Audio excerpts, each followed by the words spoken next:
Shell company का कोई काम ही नहीं है, जो कोई डीलिंग ही नहीं करती है, उसके पास 20,000 करोड़ रुपए कहाँ से आए? कहीं से तो आए होंगे। जब मैं कोई चीज़ खरीदती नहीं हूँ, मैं कोई चीज़ बेचती नहीं हूँ, तो मेरे पास 20,000 करोड़ रुपए कहाँ से आए, किसके आए, क्यों आए? वैसे तो ये जो पूरा मामला है ये लाखों करोड़ का है, पर जैसे लाखों करोड़ की बात तो तब आएगी जब पहले ये 20 करोड़ का पता लगे कि एक कंपनी है जिसमें 20 करोड़ रुपए की इन्वेस्टमेंट है, मगर कोई भी ये बात बताने को तैयार नहीं कि ये 20 करोड़ रुपए किसके। राहुल जी सिर्फ ये पूछ रहे हैं कि ये 20,000 करोड़ किसके हैं, ये 20,000 करोड़ किसके हैं। आखिरकार हिंदुस्तान का पैसा है, हिंदुस्तान की जनता का पैसा है। अगर SBI का पैसा, LIC का पैसा, UTI का पैसा है तो वहाँ पे लोगों ने इन्वेस्ट कर रखा है। अभी तो ऐसा भी सुनने में आता है कि जो एम्प्लॉयज़ का पैसा है, जो एक कंपनी ने ले रखा है, जो कि आप जानते हैं कि पीछे NPS और OPS का मसला चला था, तो NPS का पैसा जो कंपनी लेती है उसने भी आगे मार्केट में जो है उसको इन्वेस्ट कर रखा है, और मार्केट का शेयर गिरता है तो नुकसान किसका होता है? आम जनता का। तो राहुल गांधी जी और कांग्रेस पार्टी इस बात को तब तक नहीं छोड़ेगी क्योंकि आम जनता कहाँ तक अपने पैसों के लिए लड़ाई लड़ेगी। अगर SBI डूबती है, अगर LIC डूबती है, अगर UTI के शेयर्स डाउन होते हैं तो नुकसान किसका होता है? जब से हिंदुस्तान आज़ाद हुआ है LIC कभी नुकसान में नहीं गई, कभी उसके वो नहीं गिरे। अभी हजारों करोड़ का जो है उसको उसके शेयर्स में गिरावट आ गई। तो ये सारी बातों को जो है हमारा ये फ़र्ज़ है कि हम जनता की आवाज़ उठाएं। हम पॉलिटिकल पार्टी हैं, राहुल गांधी जी बात उठाएं। और अगर हम बात करें जो डिस्क्वालिफिकेशन वाला केस है, जिस वीडियो आपने देखा होगा, राहुल जी की वो स्पीच भी आपने सुनी होगी। राहुल जी ने क्या कहा? राहुल जी ने ये कहा कि नीरव मोदी, मेहुल चोकसी, ललित मोदी हिंदुस्तान का पैसा लेकर के भाग गए। उन्होंने कहीं ये तो नहीं कहा कि कोई OBC लेकर के भाग गया। इसमें OBC एंगल कहाँ से आया? नीरव मोदी OBC है? He is a Modi, he is I think a Baniya by cast, जहाँ तक मेरी नॉलेज है। मेहुल चोकसी भी बनिया बाई कास्ट, ललित मोदी भी बनिया बाई कास्ट। इसको OBC के साथ जोड़ करके राजनीतिक रंग क्यों दिया जा रहा है? चोर चोर होता है, चोर की ना जात होती है, चोर की ना कास्ट होती है, चोर की ना कोई धर्म होता है, या वहाँ से ले करके उन्होंने आगे लगाया हुआ है। तो वो पैसा किसका है? वो आम जनता का पैसा है।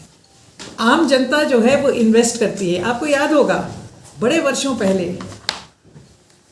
एक हर्षद मेहता का स्कैम हुआ था। जो पुराने लोग हैं वो उसको याद रखेंगे, मतलब याद ही होगा, और जो नए हैं उसका रिसर्च कर सकते हैं कि हर्षद मेहता का एक स्कैम हुआ था।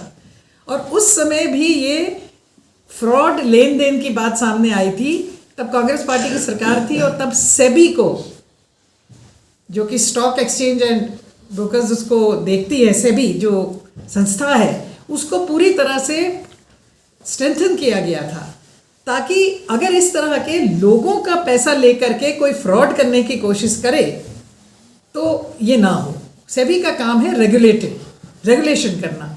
और अभी सिमिलर टाइप ऑफ केस ये जो है अडानी जी का है। हिंडनबर्ग के बारे में ये कहते हैं कि फलानी कंपनी का क्या होता है। अभी हिंडनबर्ग ने कुछ दिन पहले अमेरिका की कंपनी का भी किया। और अमेरिका की कौन सी कंपनी है वो उसके मालिक वो थे जैक डॉर्से, जो कि ट्विटर के फाउंडर हैं। और उस कंपनी का शेयर भी जो है $10,000 मिलियन जो है गिर गया। तो अगर आप हेरा फेरी करेंगे तो हेरा फेरी करने के बाद में सेबी जो बनाई गई है वो इसको देखभाल के लिए बनाई गई है और वो अपना काम नहीं कर रही है। जब राहुल गांधी जी और कांग्रेस पार्टी ये कहती है कि संस्थानों के ऊपर अटैक हो रहा है, हमारा मतलब ये नहीं है कि किसी स्कूल में घुस के गोली चला दी है, हमारा मतलब ये नहीं है कि किसी अन्य तरीके से किया गया है। हमारा मतलब है कि जो स्वायत्ता है, किसी भी जो इंस्टीट्यूशन की स्वायत्ता है, उसके ऊपर अटैक हो रहा है। आज सेबी का काम है ऐसे काम को रोकना। आपको हर्षद मेहता के साथ साथ पता नहीं याद है कि नहीं, केतन पारेख भी एक थे। केतन पारेख का तो स्कैम ही जो है वो सेबी ने पकड़ा था। और केतन पारेख के स्कैम को पकड़ने के बाद उनकी सारी डीलिंग्स जो है वो बंद करा दी गई थी इंडिया में। वो भी यही एक्सचेंज डीलिंग्स करते थे। आजकल एक कंपनी का नाम आ रहा है एलारा, जो राहुल जी ने अपने प्रेस कॉन्फ्रेंस में भी कहा। तो इसी तरह से चेतन मेहता जी थे, वो भी गुजरात से ही संबंध रखते थे। उनको बैन कर दिया गया ट्रेडिंग एंड स्टॉक्स में डील करने से। वो लंदन में रहते हैं, मगर उनकी बेटी जो है वो इन शेल कंपनीज की मेंबर है। ये कि राहुल गांधी जी विदेश से आए और उन्होंने, जब वो विदेश में थे, उनके द्वारा कुछ जो लंदन में कहा गया उसके बारे में गलत तरीके से पार्लियामेंट में कुछ बात पेश की गई, कुछ मंत्रियों द्वारा भी, कुछ भारतीय जनता पार्टी के सांसदों द्वारा भी। राहुल गांधी जी ने आकर के, जो उनका हक है, अगर आप रूल्स देखेंगे, नियम देखेंगे, पार्लियामेंट के, लोकसभा के, राज्यसभा के, हमारी अपनी विधानसभा के, अगर विधानसभा में, लोकसभा में, राज्यसभा में किसी भी मेंबर का, किसी भी सदस्य का बाय नेम लेकर के कोई बात उठाई जाती है किसी अन्य सदस्य द्वारा, तो ये नियमों में प्रावधान है कि उस सदस्य को अपना पक्ष रखने का मौका देना अनिवार्य है। तो राहुल गांधी जी ने जब ये चिट्ठी लिखी कि मुझे पार्लियामेंट में अपनी बात रखने दी जाए, तो उन्हें जवाब नहीं आया। दूसरी बात, जब उन्होंने चिट्ठी लिखी तो उनको माननीय अध्यक्ष लोकसभा ने अपने चेंबर में बुलाया और कहा आप चाय पीजिए, मगर अंदर बोलने के लिए उन्होंने उनको समय नहीं दिया। तो जब राहुल गांधी जी बोलने के लिए उठे, 0 आवर में कई तरीके होते हैं पार्लियामेंट में बोलने के, तो हैरानी की बात है कि बाइक ही जो है सारे म्यूट कर दिए और उनके जितने भाषण थे वो सब एक्सपंज कर दिए। अब एक बात ये लगती है कि वो आगे जो अडानी जी और अडानी जी के ग्रुप के बारे में बोलना चाहते थे, उसके भाषण जो है नहीं चाहते। आप सब जानते हैं कि हिंडनबर्ग एक जो कंपनी है उसकी रिपोर्ट आई। ये क्रोनोलॉजी थोड़ी सी हो सकता है लंबी भी हो, मगर आप क्षमा करेंगे, किसी बात को समझाने के लिए पूरी बात का व्याख्यान करना ज़रूरी होता है। हिंडनबर्ग की रिपोर्ट आई। हिंडनबर्ग की रिपोर्ट आने के बाद ये बात सामने आई कि अडानी ग्रुप ने, अडानी समूह ने, अडानी जी के परिवार के सदस्यों ने मिल करके शेल कंपनीज बनाई, टैक्स हेवन्स में बनाई। मॉरिशस जैसी जगह जहाँ पे आप जानते हैं कि टैक्स के बगैर लेन देन पैसों का जो होता है, और ये जो शेल कंपनीज बनाई, जब हिंडनबर्ग की रिपोर्ट आई कि ये बिना पैसे के पैसों का लेन देन हो रहा है, तो अडानी समूह के शेयर गिरने शुरू हो गए। और जब ये शेयर गिरे तो निश्चित तौर से हाहाकार तो मचना ही था। उसका कारण ये भी था कि ये पता चला कि एसबीआई में अडानी के शेयर्स, मतलब अडानी का पैसा लगा हुआ है।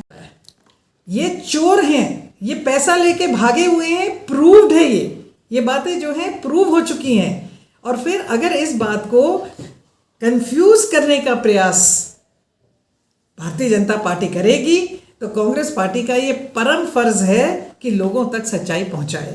और सच्चाई ये है कि ये चोर थे, इन्होंने हिंदुस्तान का पैसा चुराया है और ये हिंदुस्तान का पैसा लेके भागे हैं, और इनको भगाने में भारतीय जनता पार्टी के लोगों का हाथ है। ललित मोदी के वकील कौन है जानते हैं आप? मिसेस सुषमा स्वराज जी की बेटी बांसुरी। दूसरे भी जो हैं जो भागे उनके, वो भी वही।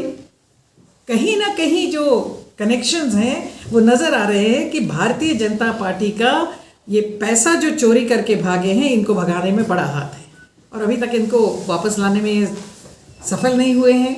और हमारी ये मांग है कि जितनी भी हमारी संस्थाएं हैं, इनको स्वायत्तता से कार्य करने दिया जाए। कहीं भी सरकार की जो दखल अंदाजी है वो बेहतरी के लिए की जाए।